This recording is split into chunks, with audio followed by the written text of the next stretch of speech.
নেই কোনো জানালা, নেই বাইরের পৃথিবীর সাথে কোনো যোগাযোগ। সারাক্ষণই ঘড়ঘড়িয়ে চলা অ্যাডজাস্ট ফ্যানের আওয়াজ, যেখানে বাইরে থেকে আসে না কোনো শব্দ, তবে মাঝে মাঝে বিমান ওঠানামার কম্পনে কেঁপে কেঁপে ওঠে পুরো রুম। ঘরের কোথাও নেই এক টুকরো আয়না, কিন্তু এই কক্ষটি পরিচিত হয়ে উঠেছে আয়নাঘর নামে। বাংলাদেশের প্রতিরক্ষা গোয়েন্দা দপ্তর বা ডিজিএফআই এর কথিত এক গোপন বন্দিশালা এই আয়নাঘর। নামের মতোই রহস্যময় এই বন্দিশালাটির কথা ব্যাপকভাবে আলোচনায় এসেছে, কিন্তু ঠিক এমনই একটি বন্দিঘরের গুঞ্জন উঠেছিল বহুদিন আগেই। 2022 সালের 16ই আগস্ট সুইডেন ভিত্তিক এক নিউজ পোর্টালে উঠে এসেছিল আয়নাঘরের কথা।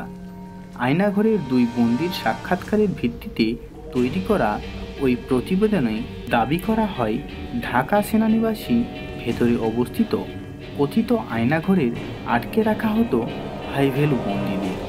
ওই প্রতিবেদনে বলা হয় 2016 সালের মে মাসে গাজীপুরের কিছু এলাকা থেকে জোরপূর্বক তুলে নিয়ে যাওয়া হয় এক প্রবাসীকে, যার ঠাঁই হয়েছিল ওই আয়নাঘরের বন্দিশালাতে। নিউজ মাধ্যমে দেওয়া সাক্ষাৎকারে তিনি জানান আয়নাঘরের নানা অভিজ্ঞতার কথা। তিনি জানান তাকে যে কক্ষে আটকে রাখা হয়েছিল সেই কক্ষের দেওয়ালে খোদাই করে লেখা তাকে হতবাক করে দিয়েছিল।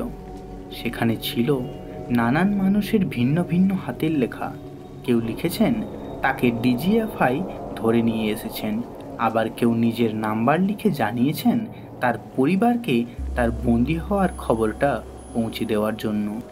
বন্দী হয়েছিলেন বাংলাদেশের সেনাবাহিনীর এক কর্মকর্তাও। তিনি প্রথমবার নিখোঁজ হয়েছিলেন 2011 সালের জুলাই মাসে।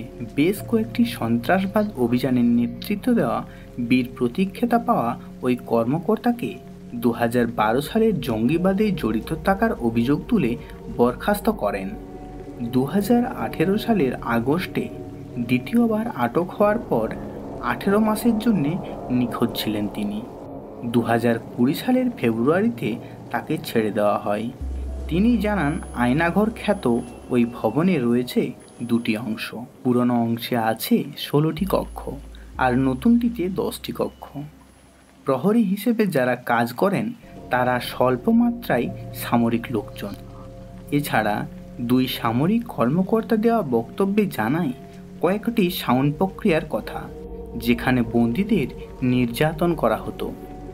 আয়নাঘরে বন্দি থাকা কয়েকজন জানান তাদেরকে যে খাবার দেওয়া হতো তার মান ছিল খুবই ভালো। দেওয়া হতো জলের বোতলও। তারা যেসব সেলে বন্দি ছিলেন সেই কক্ষগুলোর সম্পর্কেও বর্ণনা দেন তারা। যেমন রুমগুলোতে ছিল না কোনো জানালা, প্রথমে ছিল একটি লোহার দরজা, তারপর ছিল কাঠের দরজা যার মাঝামাঝি একটি ছিদ্র করা। সামরিক বাহিনীর ওই দুই কর্মকর্তা একটি তালিকাও নেত্র নিউজকে দিয়েছিলেন। তাদের মধ্যে রয়েছেন ঢাকা বিশ্ববিদ্যালয়ের এক প্রাক্তন শিক্ষক। তিনি নিখোঁজ হওয়ার পর তিনি দাবি করেন তাকে ডিজিএফআই অপহরণ করেছেন।